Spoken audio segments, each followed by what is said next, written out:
Hello students, welcome to Wisdom Classes. Wisdom Classes में आपको इससे पहले लेक्चर्स में प्रेजेंट टेंस और पास्ट टेंस को पूरा डिटेल में बता दिया गया है और आज हम बात करते हैं फ्यूचर टेंस की। जैसा कि मैंने आपको अपनी पहली वीडियो में बताया था कि टेंस 3 टाइप्स के होते हैं: present tense, past tense and future tense. हम बात कर चुके हैं प्रेजेंट टेंस के लिए और पास्ट टेंस के ऊपर हम बात कर चुके हैं। हम प्रेजेंट और पास्ट टेंस को समझ चुके हैं। आज हम समझते हैं फ्यूचर टेंस। फ्यूचर टेंस किसे कहते हैं, कैसे इनकी ट्रांसलेशन होती है, क्या इनकी पहचान होती है, हेल्पिंग वर्ब क्या होती हैं, इन सब के ऊपर हम बात करेंगे। तो फ्यूचर टेंस हमारे 4 टाइप्स के होते हैं। First, future indefinite. Second, future continuous. Third, future perfect and fourth is future perfect continuous. अब हम बात करते हैं फ्यूचर टेंस होते क्या हैं।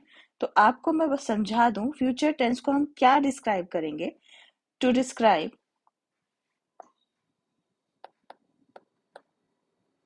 N action in future. Future के लिए कोई एक्शन अगर हमें डिस्क्राइब करनी हो तो हम आने वाले समय के लिए अगर हमें कोई एक्शन डिस्क्राइब करनी है तो हम फ्यूचर टेंस का यूज करेंगे। इनकी पहचान क्या होती है, पहचान के लिए भी आपको बताया जाएगा। उससे पहले हम समझेंगे फ्यूचर इंडेफिनिट्स के पार्ट कितने होते हैं। वही affirmative, negative sentence and third हमारा इंटेरोगेटिव। अब हम बात करते हैं अपने अफर्मेटिव सेंटेंस के लिए। अफर्मेटिव सेंटेंस को हम सिंपल सेंटेंस भी कहते हैं और पॉजिटिव सेंटेंस भी कहते हैं। इसको हम कह सकते हैं फ्यूचर सिंपल टेंस,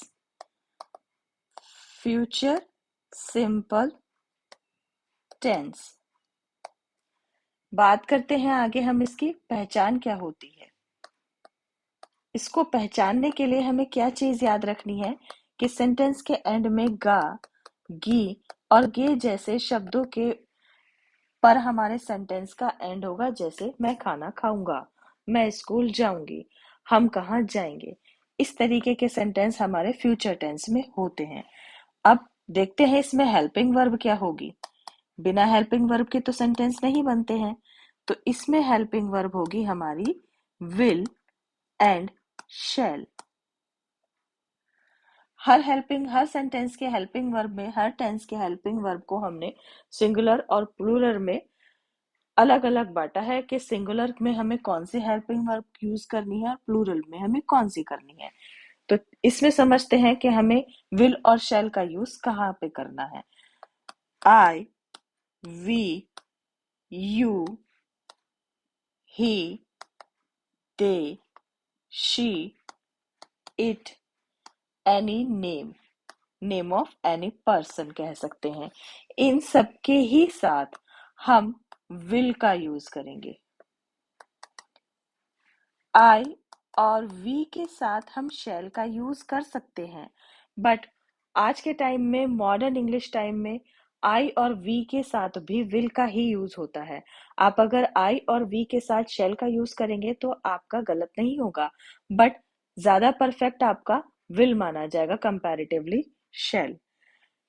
अब इसके रूल की बात करते हैं। अफर्मेटिव का रूल क्या होगा? सब्जेक्ट प्लस विल और शैल देन V1। इसमें एक्शन वर्ब की फर्स्ट फॉर्म लगेगी, कोई सेकंड फॉर्म नहीं, थर्ड फॉर्म नहीं या आईएनजी नहीं प्लस करेंगे। बिल्कुल सीधा सिंपल, सिर्फ एक्शन वर्ब ही सिंपल लिखी जाएगी, यानी फर्स्ट फॉर्म ही लिखी जाएगी। उसके बाद हमारा ऑब्जेक्ट। एग्जाम्पल से आपको मैं बता देती हूँ किस तरह का सेंटेंस होगा और उसको ट्रांसलेट कैसे करेंगे। जैसे वह कल दिल्ली जाएगा। बिल्कुल सिंपल सेंटेंस है। वह, ही के साथ हमने विल का यूज किया है। He will go, first form लगानी है क्योंकि हमें, टू दिल्ली टुमारो। ओके, एक सेंटेंस से और समझ लेंगे। मैं तुम्हारा इंतजार करूंगी।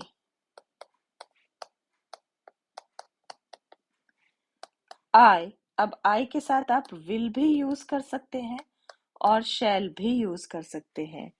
Wait for you.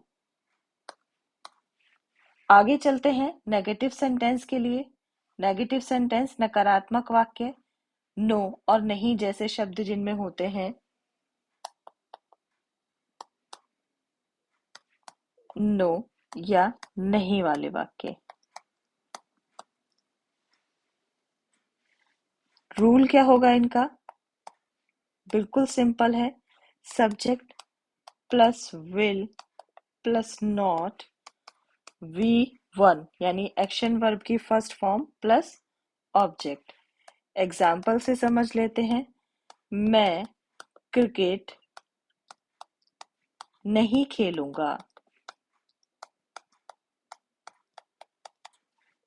I will not play cricket। एक और एग्जाम्पल देख लीजिए। हम सब साथ नहीं बैठेंगे। We all will not sit together। ये हो गए हमारे नेगेटिव सेंटेंस। आगे बात करते हैं इंटरोगेटिव सेंटेंस की।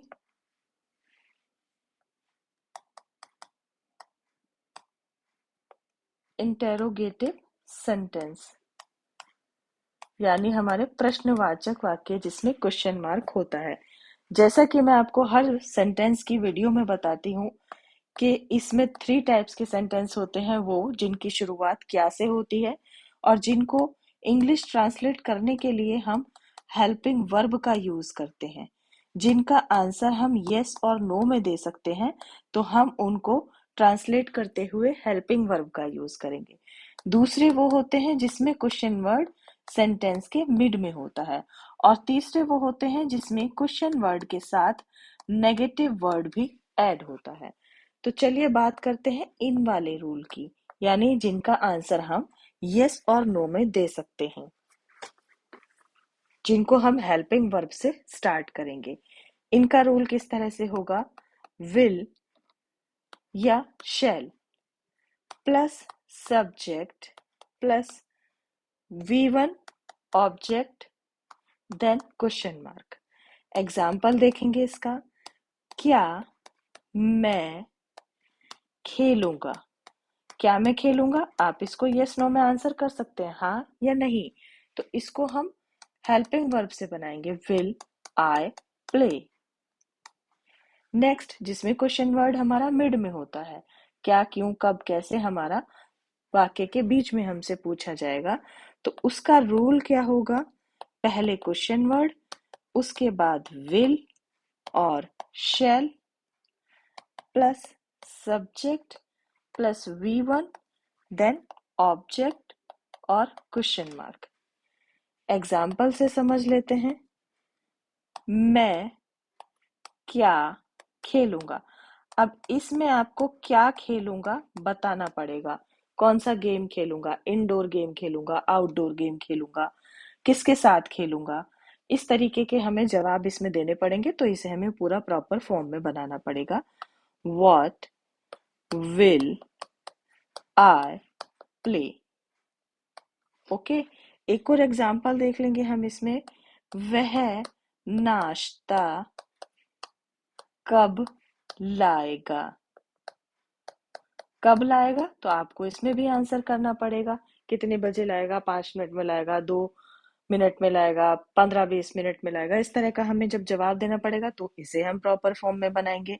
When will he bring breakfast?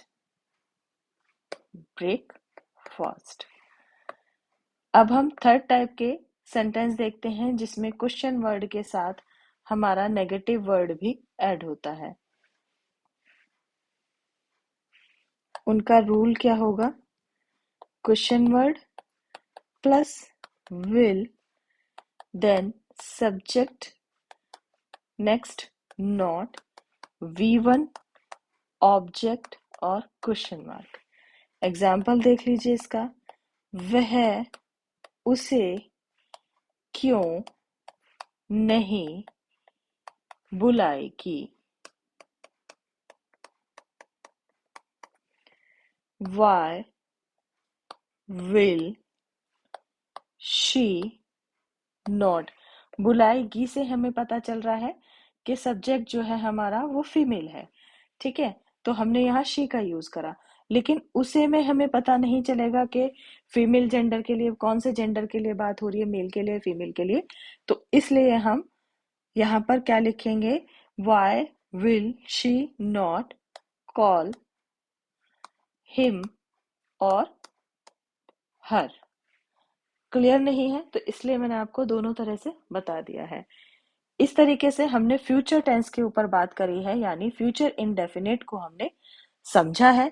किस तरीके के सेंटेंस होते हैं, कितने पार्ट्स के होते हैं, पॉजिटिव सेंटेंस कैसे होते हैं, नेगेटिव सेंटेंस कैसे होते हैं और इंटरोगेटिव सेंटेंस कैसे होते हैं।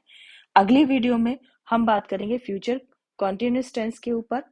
आपको अगर कोई क्वेरी है तो आप मेरे कमेंट सेक्शन में पूछ सकते हैं। अगर आपने मेरे चैनल को अभी तक सब्सक्राइब नहीं किया तो प्लीज सब्सक्राइब कीजिए, लाइक कीजिए एंड शेयर कीजिए। Take care and goodbye. Thank you.